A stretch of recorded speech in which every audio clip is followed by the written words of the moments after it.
Okay. ఈ banking exam notification dates one of the best ఏంటంటే bank side prepare అయ్యే వాళ్ళ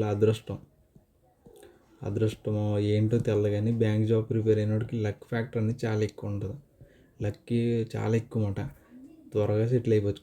కష్టపడినోడికి తొందరగా సెటిల్మెంట్ వచ్చేది ఇందులోనే, బ్యాంక్ జాబుల్లోనే. కష్టానికి అదృష్టం తోడవుతుంది ఇక్కడ. దీన్ని కరెక్ట్గా యూటిలైజ్ చేసుకుంటే కష్టానికి అదృష్టం తోడవుతుంది అన్నమాట.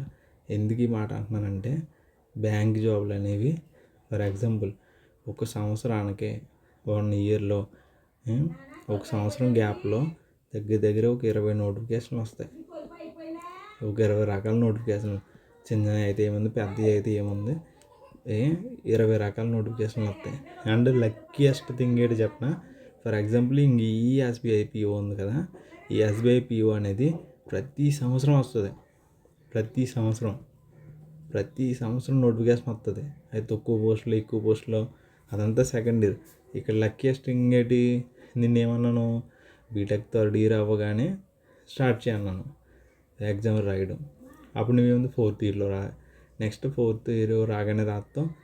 బీటెక్ అయిన ఫస్ట్ ఇయర్ రాస్తాం, గ్యాప్లో రాస్తాం, థర్డ్ ఇయర్ రాస్తాం, ఫోర్త్ ఇలా అటెంప్ట్స్ ఒక 5 అటెంప్ట్స్ ఎన్ని ఉంటాయి సంథింగ్. నాకు కొంచెం క్లారిటీ తెచ్చుకోవాలి ఆ విషయంలో. కొన్ని అటెంప్ట్స్ ఉంటాయి అన్నమాట. ఈజీగా మనకి బాగుంటుంది బ్యాంక్ పీఓ అనేది.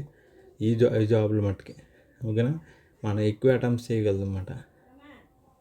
మనకి బాగుంటుంది. ఈ తక్కువ టైంలోనే నెంబర్ ఆఫ్ ఈజీగా ఎలా అంటే నీకు ఇంకా క్లారిటీగా చెప్తాను చూడు. బాగా ప్రిపేర్ అయ్యావు, బాగా చదువుకున్నావు, ఈ సంవత్సరం జాబ్ నోటిఫికేషన్ వస్తుందో రాదో అని డైనమాలో ఉండక్కర్లేదు, ఫైనాన్షియల్గా ఇబ్బంది పడక్కర్లేదు. కంపల్సరీ ఈ పర్టికులర్ మంత్ ఫర్ ఎగ్జాంపుల్ చెప్తుంది చూడు. ఇక్కడ ఏముంది 2026, ఈ సంవత్సరం జూన్ నెలలో వచ్చింది కదా, 2026 జూన్లో కంపల్సరీ మళ్ళీ నోటిఫికేషన్ వస్తుంది అని ఒక ఏముంటుంది. ఒకవేళ ఇన్ కేసు ఇక్కడ మిస్ అయిన వాళ్ళు ఏమవుతారు, మళ్ళీ నెక్స్ట్ ఇయర్ మళ్ళీ 2027లో మళ్ళీ రోజుల్లో మళ్ళీ జాబులు రిలీజ్ అవుతారు.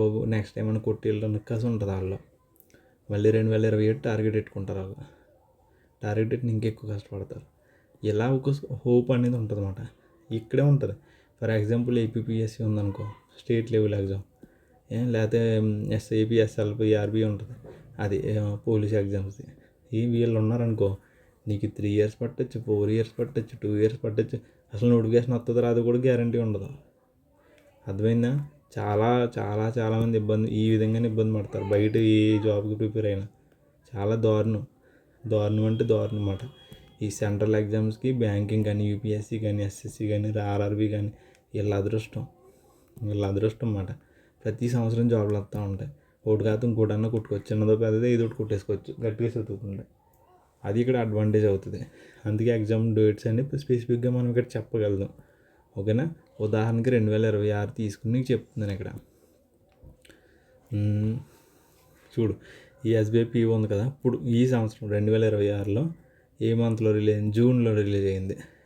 ఫేజ్ 1 ప్రిలిమ్స్ ఎగ్జామ్ ఎప్పుడు జరుగుతుంది, ఆగస్టులో జరుగుతుంది. జూన్, జూలై, ఆగస్టు ఒక ఇన్ డేస్ గ్యాప్ అని ఉంటుంది. అన్ డేస్ గ్యాప్లో జరిగిపోద్ది మెయిన్స్ అనేది ఒక ఆగస్ట్, సెప్టెంబర్, ఒక 1 మంత్ గ్యాప్లో మెయిన్స్ ఎగ్జామ్ పెడతాడు. రిజల్ట్స్ ఈ మధ్యలో ఏంటి, నోటిఫికేషన్ రిలీజ్ అయిన తర్వాత ఇక్కడ ఏమేమి స్టెప్స్ ఉంటాయి, నోటిఫికేషన్ రిలీజ్ అవుద్ది ఫస్ట్, తర్వాత మనం ఆన్లైన్లో అప్లై చేసుకుంటాం, తర్వాత హాల్ టికెట్లు అంటాం, ఇక్కడ అడ్మిట్ కార్డ్ అంటారు. ప్రిలిమ్స్కి అన్నమాట. ఫస్ట్ ఎగ్జామ్ జరుగుతుంది కదా ప్రిలిమ్స్ అంటే ఏంటి, ఫస్ట్ నోటిఫికేషన్ రాగానే ప్రిలిమ్స్ ఎగ్జామ్ జరుగుతుంది. ప్రిలిమ్స్ ఎగ్జామ్ జరుగుతుంది. తర్వాత ఫేజ్ 2లో ప్రిలిమ్స్ రిజల్ట్ వచ్చిన తర్వాత మెయిన్స్ ఎగ్జామ్ పెడతారు. ప్రిలిమ్స్లో ఎవరైతే క్వాలిఫై అవుతారో, ఎవరైతే పాస్ అవుతారో ఇన్ని మార్కులని కట్ ఆఫ్ ఉంటుంది అన్నమాట. ఎస్సీలకి ఎంతని, బీసీలకి ఎంతని, ఓసీ కేటగిరీకి ఎంతని కట్ ఆఫ్లు ఉంటాయి.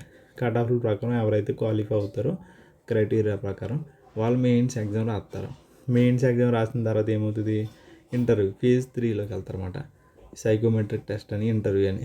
ఓకేనా, ఈ విధంగా ఇది ఇంటర్వ్యూ రౌండ్.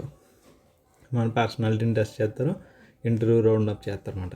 ఈ విధంగా 3 స్టేజ్ల్లో జరుగుతుంది. ఏంటి, ఫేజ్ 1, ఫేజ్ 2, ఫేజ్ 3. ఫేజ్ 1 ఏంటి, ప్రిలిమ్స్ ఎగ్జామ్. ఫేజ్ 2 ఏంటి, మెయిన్స్ ఎగ్జామ్. ఫేజ్ 3 ఏంటి, ఇంటర్వ్యూ రౌండ్.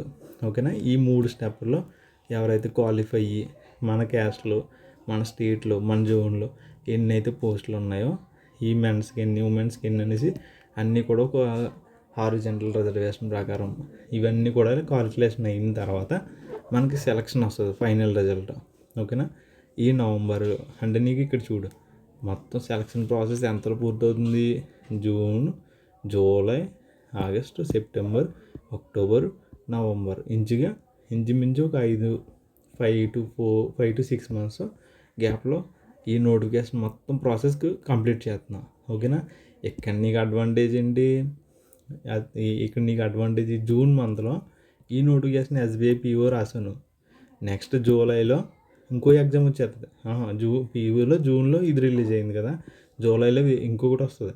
ఐబీపీఎస్ క్లర్క్ రావచ్చు, ఐబీపీఎస్ పీఓ రావచ్చు, ఐబీపీఎస్ ఆర్ఆర్బీ పీఓ రావచ్చు, ఐబీపీఎస్ ఆర్ఆర్బీ క్లర్క్ రావచ్చు, లేకపోతే ఇన్సూరెన్స్ ఎగ్జామ్స్ ఏది ఇంకా ప్రతిదీ రాసుకుంటూ పోతామే. ఓకేనా. మామూలుగా అన్ని అటెంప్ట్ చేసుకుంటూ పోతాం. నీ డ్రీమ్ జాబ్ కాకపోతే ఏంటి, ఎస్బీఐ పీఓ పెట్టుకోవాలి. ఓకేనా. ఇదే బాగుంటుంది.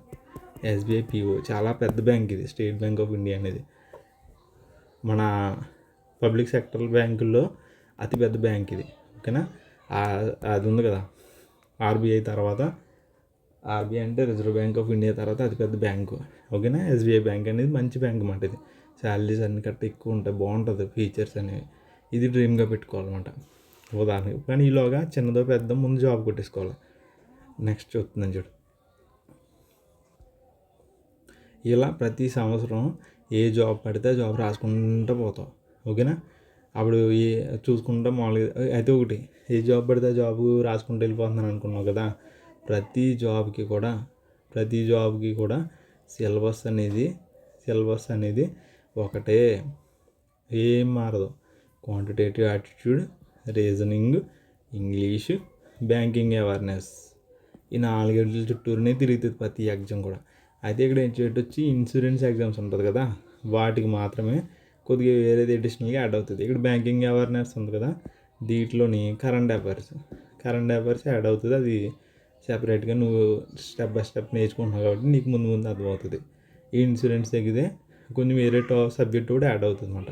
ఆ సెపరేట్గా చదువుకుంటే సరిపోద్ది.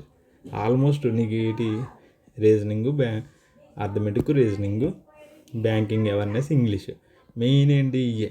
వీటి చుట్టూరునే ఎగ్జామ్స్ అన్నీ తిరుగుతూ ఉంటాయి. ఎన్ని నోటిఫికేషన్లు వచ్చినా, ఎన్నిసార్లు రాసినా. అయితే ఇక్కడ లెక్కేస్తే ఏంటి ఒకటి కాదు ఒకటన్నా వచ్చేస్తుంది. అలా ప్రిపేర్ అవుతాయి. నువ్వు ముందు నుంచి ప్రిపేర్ అవుతున్నావు కాబట్టి నీ గోల్ అనేది ఎస్బీఐ పీఓ. ఓకేనా. SBI state bank of India PO, probationary officer అన్నమాట.